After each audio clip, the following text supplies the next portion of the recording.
அனைவருக்கும் வணக்கம். இன்னைக்கு ஷேர் மார்க்கெட்ல என்னென்ன நடந்துச்சுங்கிறத குயிக்கா பார்த்துருவோம். இது ஒரு பை ஆர் செல் ரெக்கமெண்டேஷனான வீடியோ கிடையாது. ஜஸ்ட் ஒரு இன்ஃபர்மேஷனல் பர்பஸ் தான். ஸோ ஃபர்ஸ்ட் நம்ம வீடியோக்குள்ள ஸ்டார்ட் பண்ணலாம் வாங்க.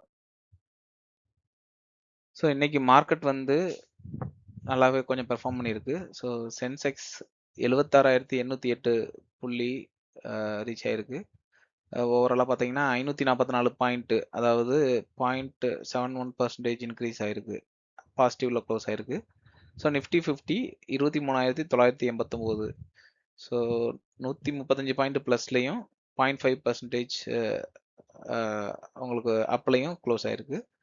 ஸோ அதுக்கான ரீசன் என்ன பார்க்கலாம்னா, ஐடி அண்டு எஃப்எம்சிஜி ரெண்டுமே வந்து இந்த இண்டெக்ஸ் வந்து அதிகமாக இருக்கு காரணமாக இருந்திருக்கு. ஸோ அப்புறம் பேங்கிங் செக்டரும் one of the reason. So bank Nifty என்ன ஆயிருக்குன்னா 0.6% இன்க்ரீஸ் ஆகி 52,340 அந்த ரேஞ்சுக்கு க்ளோஸ் ஆயிருக்கு. ஸோ இன்னைக்கு வந்து ப்ரைவேட் செக்டர் பேங்க்கு, ஐசிஐசிஐ பேங்க்கு, ஆக்சிஸ் பேங்க்கு இதெல்லாமே நல்லா பெர்ஃபார்ம் பண்ணியிருக்கு. அதே மாதிரி பிஎஸ்யூ பேங்க்ஸ் வந்து ஸோ ஒரு மினிமலான கெயினும் அப்புறம் ஸ்டெடி கிரெடிட் க்ரோத் இருக்கனால அதுவும் நல்லா பெர்ஃபார்ம் பண்ணியிருக்கு பேங்கிங் செக்டரு. இதுலேருந்து கீ டேக்அவே என்னன்னா, இன்வெஸ்டர்ஸ்லாம் என்னன்னா க்ரூட் ஆயில் ப்ரைஸஸ்லாம் வந்து குறைஞ்சிருக்கனால அதே அளவுக்கு ஃபாரின் இன்வெஸ்டர்ஸ்லாம் கொஞ்சம் உள்ளே வர ஆரம்பிச்சிருக்காங்க இன்னைக்கு. ஸோ இதெல்லாமே ஒரு முக்கிய ரீசனாக சொல்கிறாங்க. ஸோ செக்டர் வைஸு அதோட ட்ரெண்ட் என்னன்னு பார்த்துருவோம். ஸோ ஐடி ஸ்டாக்ஸ் எல்லாமே இன்னைக்கு கொஞ்சம் நல்லா பெர்ஃபார்ம் பண்ணியிருக்கு. ஸோ டிசிஎஸ் வந்து 2.1%. ஸோ அது இன்க்ரீஸ் ஆயிருக்கு. HCL tech 1.9%. ஸோ இன்க்ரீஸ் ஆயிருக்கு. ஸோ எஃப்எம்சிஜி செக்டரில் ஹெச்யூஎல் ஸோ அது வந்து 1.5% இன்க்ரீஸ் ஆயிருக்கு. அதே மாதிரி ஐடிசி 1.2%. ஸோ அதுவும் இன்க்ரீஸ் ஆயிருக்கு. மிட் கேப் இண்டெக்ஸில் ஸோ 0.8% வந்து இன்க்ரீஸ் ஆயிருக்கு. அதில் வந்து முக்கியமாக மியூச்சுவல் ஃபண்ட்ஸ் வந்து தொடர்ச்சியாக பை பண்ணிக்கிட்டே இருக்காங்க. ஸோ மிட் கேப்பை தான் அவங்க ஓவராலாக கான்சன்ட்ரேட் பண்ணுறாங்க. ஸோ ஃபார்மா ஸ்டாக்ஸை பொறுத்த வரைக்கும் இன்னைக்கு க்ரீனில் தான் கொஞ்சம் க்ளோஸ் ஆயிருக்கு. சாரி, சன்ஃபார்மா 1.3% இன்க்ரீஸ் ஆயிருக்கு. ஸோ அது எதனாலனா இஎஸ்எஃப்டிஏ வந்து கிளியரன்ஸ் வந்து சக்ஸஸ் ஆயிருக்கு. அதனால தான் சன்ஃபார்மா நல்லா இன்னைக்கு பெர்ஃபார்ம் பண்ணியிருக்கு. So doctor ரெட்டியும் 1.1%. ஸோ அதுவும் இன்க்ரீஸில் தான் இருக்குது.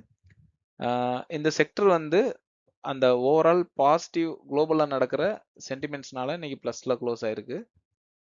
அடுத்து முக்கியமான கவனிக்க வேண்டியது என்னென்னா, அதாவது வீக் செக்டர்ஸ் அதெல்லாம் பார்க்குறப்ப மெட்டல்ஸ் கொஞ்சம் இன்னைக்கு கொஞ்சம் ப்ரெஷராக இருக்குது. ஸோ டாடா ஸ்டீல் வந்து 1.4% டவுனில் க்ளோஸ் ஆயிருக்கு. ஜேஎஸ்டபிள்யூ ஸ்டீலும் 1.2% டவுனில் க்ளோஸ் ஆயிருக்கு. ஈவன் தோ நம்ம சைனீஸில் இந்த மெட்டல் செக்டர் வந்து டிமாண்டில் இருந்தாலும் நம்ம இந்தியனில் வந்து அது ஒரு நெகட்டிவாக தான் க்ளோஸ் ஆயிருக்கு. ஸோ ஆட்டோ ஸ்டாக்ஸ் பொறுத்த வரைக்கும் மாருதி வந்து 0.9% வந்து அதாவது மே சேல்ஸில் நடந்த சரியாக இல்லை அப்படிங்கிறனால 0.9% வந்து அது இறங்கியிருக்கு. ஸோ மஹேந்திரா அண்ட் மஹேந்திரா வந்து 0.7%. ஸோ அதுவும் இறங்கியிருக்கு. ஸோ இன்புட் காஸ்ட் எல்லாம் கொஞ்சம் அதிகமாகுது அப்படிங்கிற ஒரு ரீசன்னால ஸோ மஹேந்திரா அண்ட் மஹேந்திராவும் இன்னைக்கு இறங்கியிருக்கு. ஸோ ஆட்டோ செக்டர் இன்னைக்கு கொஞ்சம் இதாக தான் பெர்ஃபார்ம் பண்ணியிருக்கு. ஸோ ஓவராலாக க்ரூட் ஆயில் ப்ரைஸ் பார்த்தீங்கன்னா இன்னைக்கு வந்து -2%. ஸோ அதோட ப்ரைஸ் ஒரு பேரலுக்கு $81.6 ஆக்சுவலாக. ஸோ இது வந்து லோயர் க்ரூடு பாசிட்டிவாக பார்க்குறாங்க. ஸோ இந்தியாவோட இன்ஃப்ளேஷன் இந்த க்ரூட் ஆயில் ப்ரைஸ் குறையிறது வந்து ஒரு பாசிட்டிவாக பார்க்குறாங்க.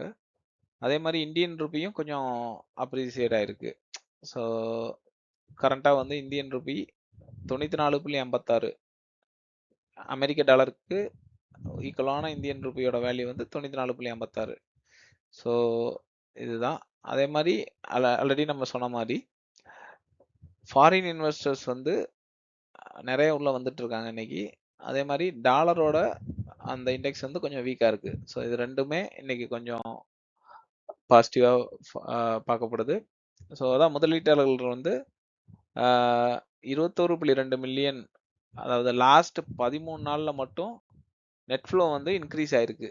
ஸோ திரும்ப அவங்க கொஞ்ச நாளைக்கு முன்னாடி பார்த்தோம்னா அவங்க எல்லாமே நம்ம இதுல இருந்து வெளியே போயிட்டு இருந்தாங்க. பட் இப்போ வந்து அவங்க கொஞ்சம் இதாயிட்டு இருக்காங்க, எல்லாமே திரும்ப வந்துட்டு இருக்காங்க. ஸோ இன்னைக்கு இன்னொரு முக்கியமான இது என்னன்னு பார்த்தோம்னா எஸ்எம்இ வந்து ஐபிஓ அன்னைக்கு போட்டிருந்தாங்க. ஸோ அந்த 2 IPO, Riya Chat lifestyle limited, Leotech industries limited. So ரெண்டுமே ஓப்பன் பண்ண இன்னைக்கே ஓவர் சப்ஸ்கிரைப் ஆயிடுச்சு. அதுவும் ஒரு சில மணி நேரங்களிலேயே உங்களுக்கு ஓவர் சப்ஸ்கிரைப் ஆயிடுச்சு. ஸோ அப்புறம் குளோபலான ஒரு விஷன் எப்படின்னா, யூஎஸ் மார்க்கெட் வந்து இன்னைக்கு ஹையா க்ளோஸ் ஆயிருக்கு. ஆசியன் மார்க்கெட்ஸ் அதில் வந்து கொஞ்சம் மிக்சடான ட்ரெண்டாக இருக்குது. ஸோ ஜப்பான் வந்து பாசிட்டிவ்ல க்ளோஸ் ஆயிருக்கு, சைனா வந்து ஃப்ளாட்டாக இருக்குது. ஸோ அப்புறம் இது வந்து காம்பினேஷன் ஆஃப், அதாவது க்ரூட் ஆயிலோட இது குறையுது, அப்புறம் ருப்பியோட வேல்யூ வந்து கொஞ்சம் இன்க்ரீஸ் ஆகுது. ஸோ என்னன்னா ட்ரேடர்ஸ் என்ன எதிர்பார்க்குறாங்கன்னா, நிஃப்டி வந்து 24,100க்கு வரப்போகிறதுல, அதாவது அப்கமிங் டேஸில் நான் போகலாம் அப்படிங்கிறது ஒரு ஒரு ஒரு ப்ரொஜெக்ஷன் இருக்கு. ஸோ இதுதான் இன்னைக்கான ஸ்டாக் மார்க்கெட் நியூஸ். அனைவருக்கும் நன்றி.